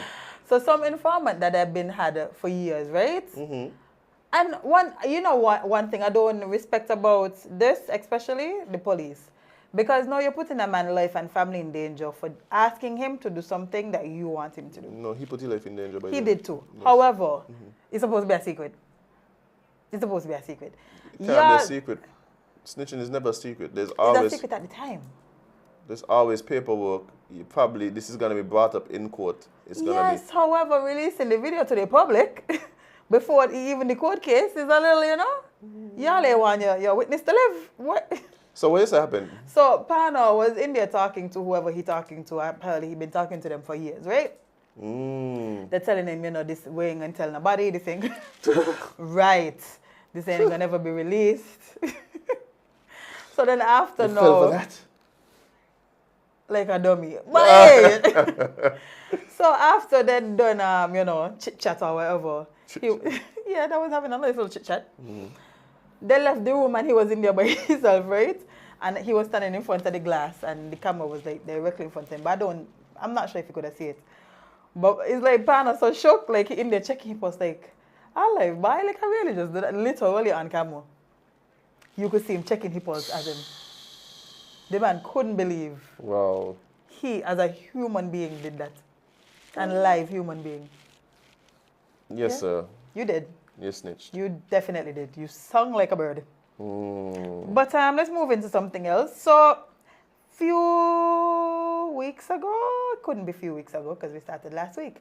I'm not sure if it was last week or if it was me by myself on previous network, but we spoke about a guy who survived, a Dominican man who survived 24 days by eating ketchup. Okay, I don't remember this. So it says ketchup company wants to find... Yes. Right. I think at the time we actually suggested that he be endorsed. They clearly listened. So it says the ketchup company wants to find a Dominican man who survived 24 days at sea eating their product. Wow. Yeah. He miraculously survived off a bottle of ketchup, garlic powder, and seasoning cubes. Listen, all the man needed was a fresh fish, All the man needed was a fresh fish. What? That's a feast if I ever heard one by. Properly seasoned too. After being rescued, so after eating all of this, he was rescued by the Colombian Navy. Yes, I remember this. Francois' incredible story of survival went viral, spreading across social media and online news outlets. So much so that Heinz, and he had to eat Heinz too. Heinz only good with KFC, What is your favorite ketchup? Quick sidebar. What's the sweet? Mabel? Mabel. He got another one that's sweet too. But I can't put. Yeah, the sweet ones. I know Yeah, what they're in a clear Whichever bottle. one Uncle T's they use? Yes. Anything in Uncle T's food. That's my favorite ketchup. But, however, I'll make an exception for KFC. Like if it's KFC, it's strictly Heinz. Really? Yeah, something about KFC and Heinz. Like sweet ketchup don't go good with KFC. Interesting. Yeah. Like if you ever try to put sweet ketchup on your spicy Thai, you No, don't. it don't. It don't hit like the Heinz It don't vibe. hit the same. No. But Interesting. yeah. Nah, big up all the chicken eaters. I'm telling you, we are alive and well. He is too. Definitely. Well, his story went so viral that even Heinz caught wind of it. Now they are hoping to get in contact with Francois to give him a brand new boat, and not just any regular boat, but apparently a state-of-the-art one. Big up Heinz one Buy time. him again a yacht. Big up Heinz. Buy a Francois. Listen, the man about to be fishing in style. You know they're going to write on Heinz on it. Oh, of course. It might be red now. No, you gotta be a red boat. Then. Don't give the man a ketchup boat, you know. They're going to give him a Don't boat. overdo it. Don't the overdo boat it. shaped like a bottle of Heinz. Jade. I tell you right now. That there's a marketing tool. But big up Francois one time, big up Heinz. Yeah. But I remember that story. So what Maggie going to do? Give him like some dinghies or something? Some yellow ding. I see the vision. Maggie. Don't miss this opportunity, Well, Biden. Come on. Get on it. Get You're on slacking. it. Get on it. You're slacking. Yeah, this is the perfect setup. A Heinz board with Maggie. They could make the paddles them too. Little Maggie. Oh, little. Little Maggie. No, the paddles them shape more like ketchup bottles. Too. Yeah. I can start it up, but just find him. Find him and reward him for But surviving that is off your crazy, products. you know. That's Yeah. crazy, you know. You decide you're going fishing off the coast of Dominica. 24 days later, and a bottle of Heinz later. Heinz and seasoning. Heinz and seasoning. You're done by Colombia. So, heck of a way to drift, you know. Heck of a way to drift by. But That is one of my biggest fears, like just I being don't play lost with at deep. sea. I tell her, do not play with deep water. Being lost at sea. The situation this last week with a young man here. With a young man there on a boat. Boat engine start work. Thank God they had the paddling. Went by. And things you ain't could play have with go them. left. People was a little antsy boy. People was wondering where he went. No, people don't play with water, man. I watch a people video don't on TikTok, right? With a guy who he either was lost at sea or drifted too far, and his family went for him. Yeah, the Coast Guard was taking too long. They wasn't figuring it out fast enough for the family, so they just went for him himself. The families who found him? Yeah, the family went on the boat. How the family find them before the Coast Guard? I don't know. But boy, the man was like, I know the man probably was like, this is my marriage. That's my family. The Coast So Guard that's the last set of people you're probably going to expect to come rescue you. Eh? The Coast Guard they went away. The Coast Guard walk out. But he ain't lost. He just out there. He probably gone somewhere for 2-3 days on a little escapade or something. Because me understand how your family get vexed, jump on a boat and find you before the Coast The Guard. family wasn't having that. Wow. They wasn't having that. But speaking of boats, the woman who was named in Chuksi's kidnapping allegedly arrested in the UAE. What? Yeah, look at her. Look at her. I see how Chuksi get catch, you know. Oh yeah, I can catch. I see how I can catch. you guys. I on a boat tie up with a Kititian man torturing me. Like that's I ain't vexed with Chuksi. We understand. But Chuksi should know better because He shoulda. she ain't interested in Chuksi. Not at all. Not. He should have seen that scam coming from miles away by. Or maybe the man so accustomed to pulling bad things, right? Nope. You think Do so? you remember how Chuksi look? Chuksi got money. Rich man does pull bad things all the time. You forget that. Chuksi ain't ugly and poor, you know. I suppose. Yeah, you ugly and rich. I suppose. They just pull bad things all the time. But All the time. Chuksi, but I mean, no, see? You're making a lot more sense, isn't it? It's making a lot more sense because remember the whole point for us was how Chuksi get caught up, who this woman be. Remember, that was a thing. Remember the whole point behind them was that they met running, you know. Or she was running or some kind of thing to do with running, you know. No. He tell his wife he got. No, No, I they think met running. They met running. Yeah. She probably do the cute little run and bump into him accidentally. Oh, sorry. Sorry, she not to bump nowhere. Because you know the running outfit she had on, Jade. You know the running outfit she had on. And short. Jade. Tight and short. Hey. Chuxi said and say yes. Again, there, Jade, I can tell her I know. This is a thing.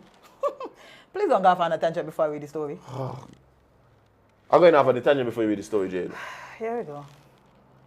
To all the women them who be in our yoga pants, right? Up and down the place.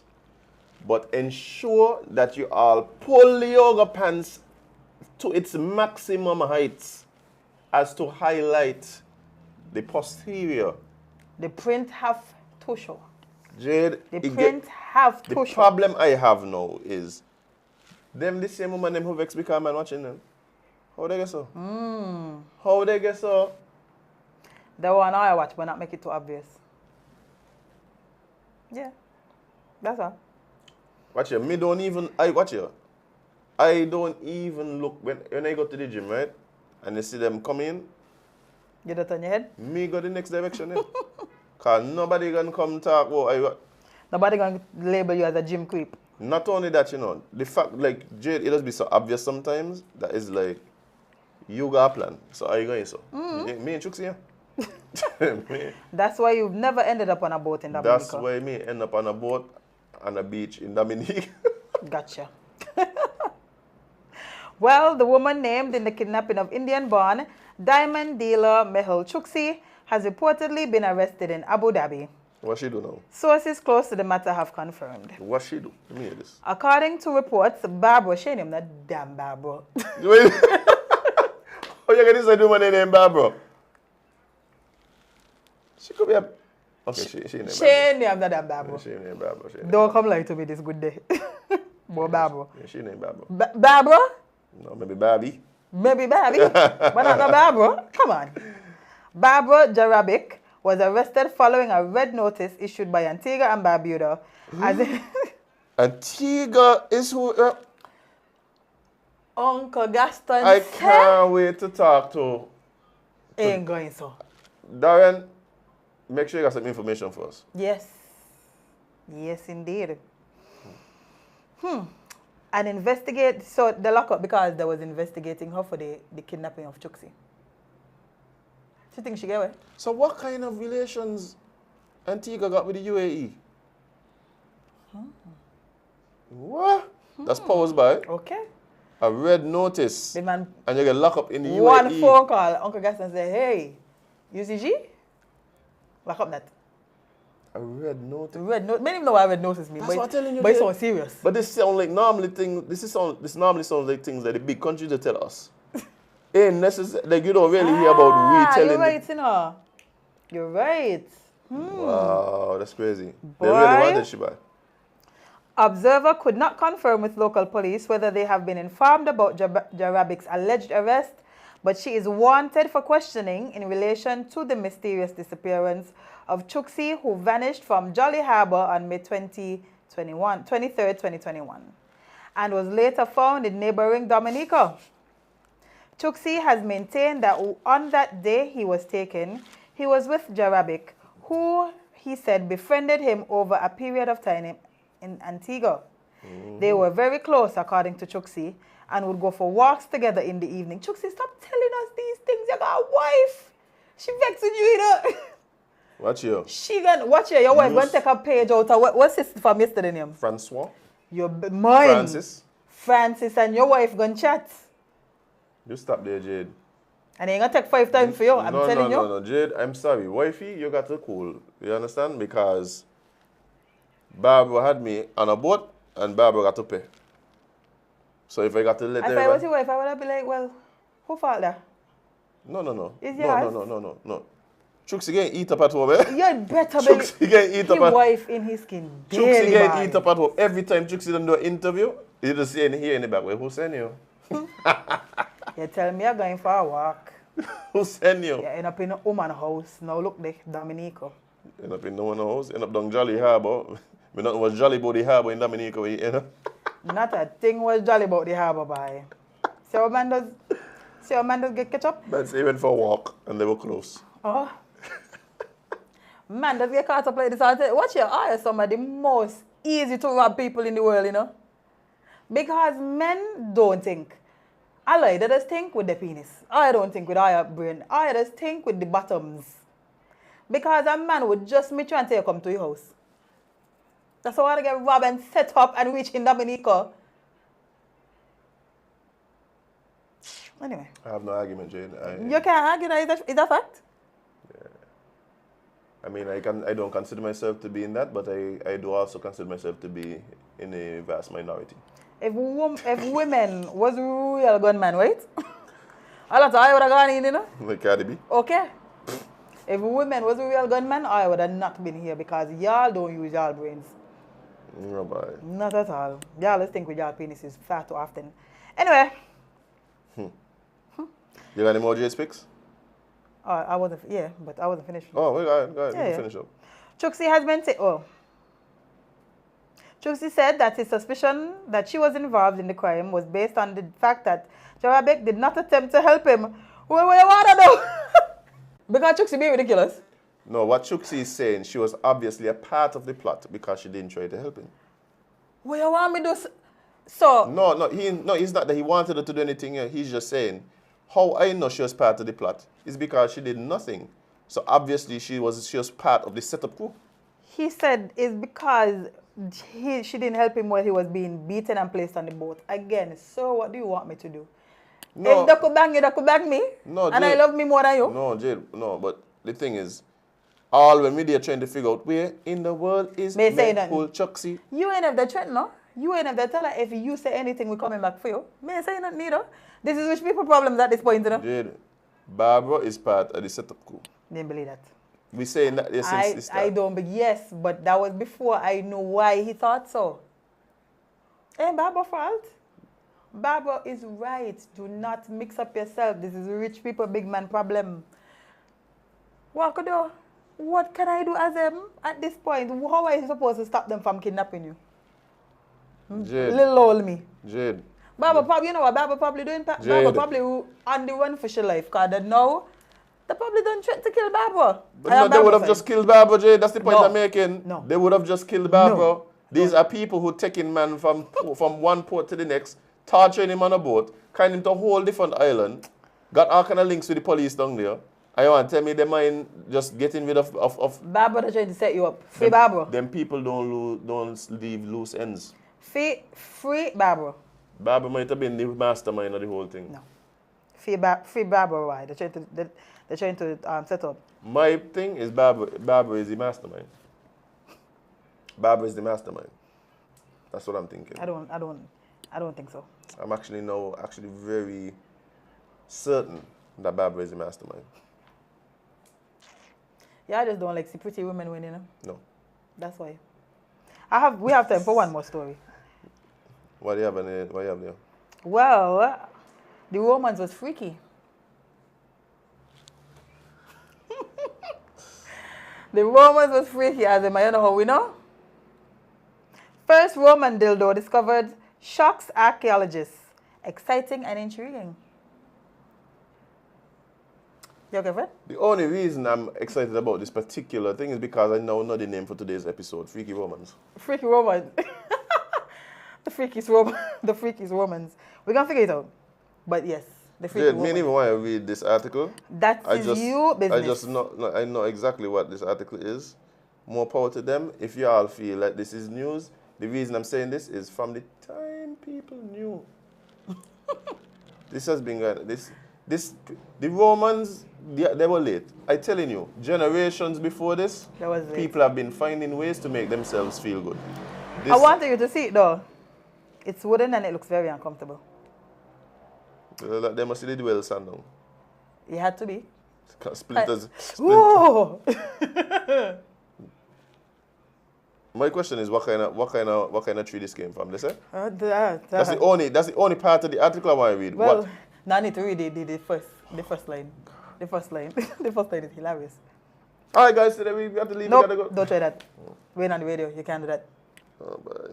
It says dildos. No, dildo as the Romans do. Actually, on that note,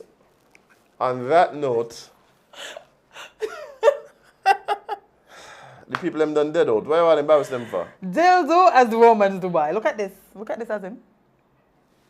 Okay, see? Now he interested.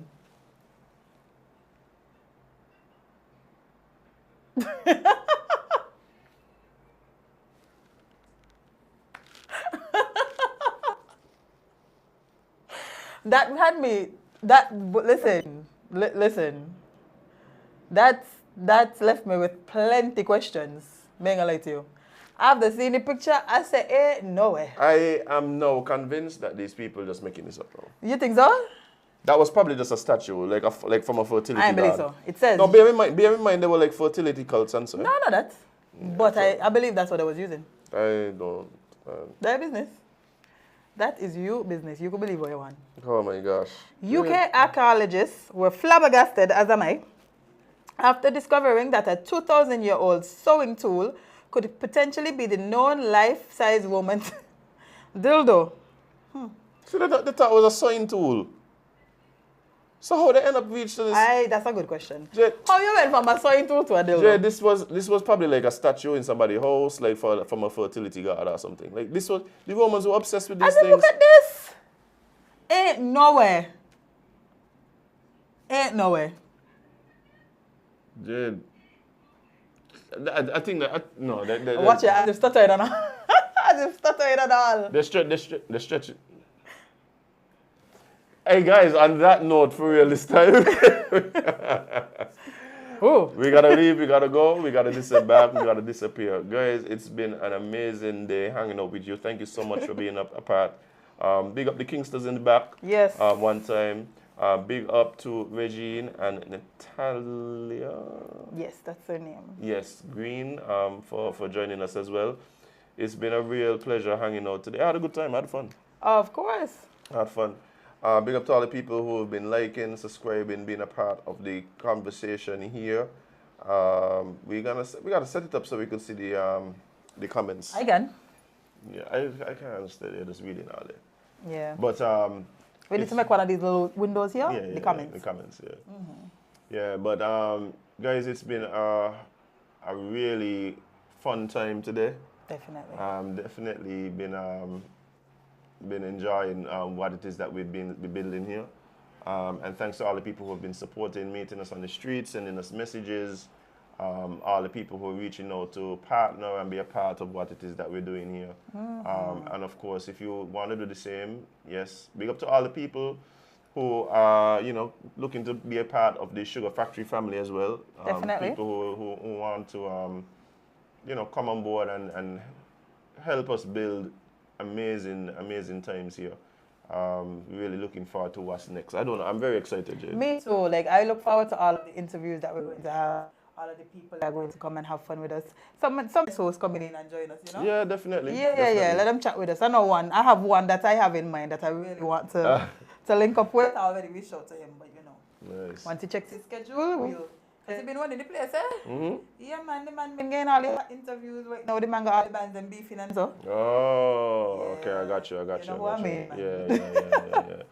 But guys, it has been a pleasure and we're looking forward to it. Of course, tomorrow we're going to be back again right here, same place, same time. Make sure that you like, subscribe. YouTube, Facebook, of course, Twitter, not Twitter, but TikTok and IG. And we have also started putting out clips. Oh, our first TikTok has 253 views. Oh! Look at us. Look at us. Yeah, definitely, jumping more into that. And thanks to all the people that have really been supporting and subscribing, sharing the links, and of course, I'm sharing the content as well, the clips. A little clip went crazy last night. Yeah, and the guy in show, Big Show, out of Ado. How you up people and guy in Big Show? But I got a heart in this country. But anyway.